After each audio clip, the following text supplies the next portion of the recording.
And it's sports time, everybody. I'm Ricardo Lightwood. This one tonight, actually, before we start, is going to be going out to those folks down there in 8 Mile Rock. You folks simply have got to sit small and let the Grandma Power Company do their job. Thanksgiving comes up very quickly. These guys want to go home for turkey and football. You do fool. These trucks will be gone and you will have no lights for Christmas, okay? Sit small, 8 Mile Rock. Well, the 39th annual Conchman Triathlon is history books. The event taking place over the weekend at Taino Beach and a huge success, drawing a large number of competitors, and so was our Megan Shepard.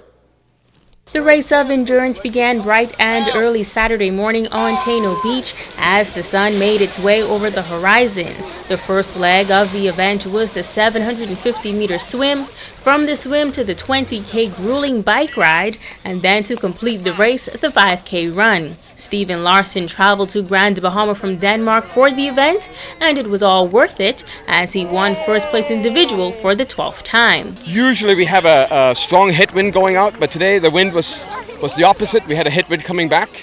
So I was looking behind my back to see if somebody was coming up, but when I got into T2, the second transition, I just had two relay guys in front of me, and I could see the first guy was going at a really good clip, so I wasn't sure if I could catch him, but I caught the second guy, so very happy with that. Larson says he's been coming to the island for decades, but this year it was especially important to show his support following Hurricane Matthew.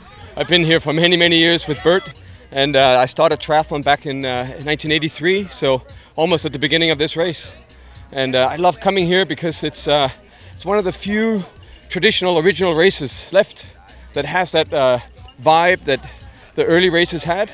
Today they're very commercial and, you know, they just have lost that original life that this race still has. Freeport is a unique place. You can't do it, you can't beat it. So especially after the storm, we knew we had to come back, and we tried to get a good contingency to come and support the island. So love being here. Mark Davis out of New Providence taking second place. He came with a large group not only for tradition, but also to show support.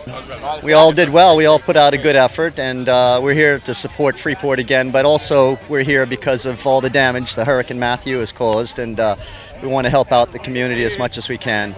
Second place female individual hails from Italy, but has been living on Grand Bahama for the past 2 years. Still out of breath, she says it was a great time. It's awesome. It's a great view. It's a great place. And we should get more people to do it. Trophies, medals, and bragging rights were awarded to the top place finishers. Megan Shepard, ZNS Total Sports. Well, the Bimini School Sports Association Championship is underway, and let me tell you, Gateway Eagles, the girls defeating Louise McDonald 21-19, 21-19, and the boys are going to be playing later on, as well as the playoff action in the high school league here. It was Sunland Junior Boys defeating Bishop McAlellan 21-9 and 12. Tabernacle over Sister Patricia Russell 21-13 and 17. And the senior boys play. Tabernacle defeated St. George's 18-21, 21-18 and 15-3. Jack Hayward served by Sunland 21-15 and also 15. As well as the championships are going to be played on Tuesday. Sunland takes on Tabby Juniors. Tabernacle Jack Hayward for the senior title. Should be great. Also, the girls playing on the weekend in some makeup games. 8 Mile Rock over Lucana Nationals 21-12, 15-21, and 15-11. And 8 Mile Rock over St. George's 21-13, 14-21, and 15-6 was the score in that one.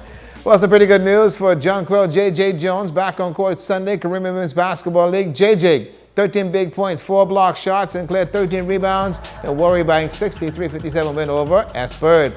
Buddy Hield, New Orleans Pelicans fell to the Phoenix Suns, 112-111 overtime on Friday. Buddy had 10 points in this one and 22 minutes to play. They're played tonight.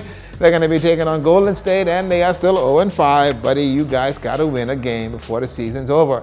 The track and field athletes are back on the track at the Plex. Nemo Athletics is really happy to be back with those kids and getting in stride.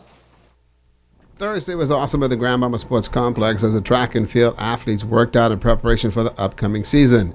The Nemo Athletic Track Club, under the watchful eye of Coach Joe Simmons, went through the workout with ease and felt pretty good about getting back to practice.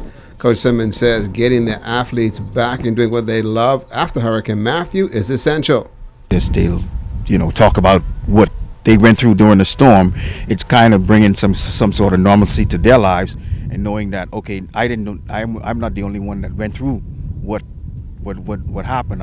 All of us went through the same thing, but some of us may have experienced it in a different way.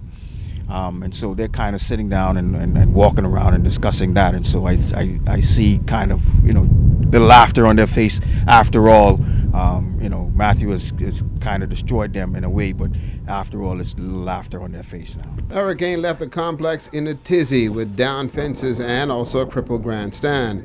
Coach Simmons is positive that the setback for the season is not going to hurt his athletes that much. We were on page in terms of the weight room and in terms of off-season training and cross-country and road distance running and so forth. We were on pace, but the storm kind of threw us back. So now we got to start from B again and try to work towards the beginning of the season. And the beginning of the season is right here in January, and so it's going to be kind of tough to get them in the shape that we need to get them in to be able to perform at the level that they need to perform at to be able to make national teams.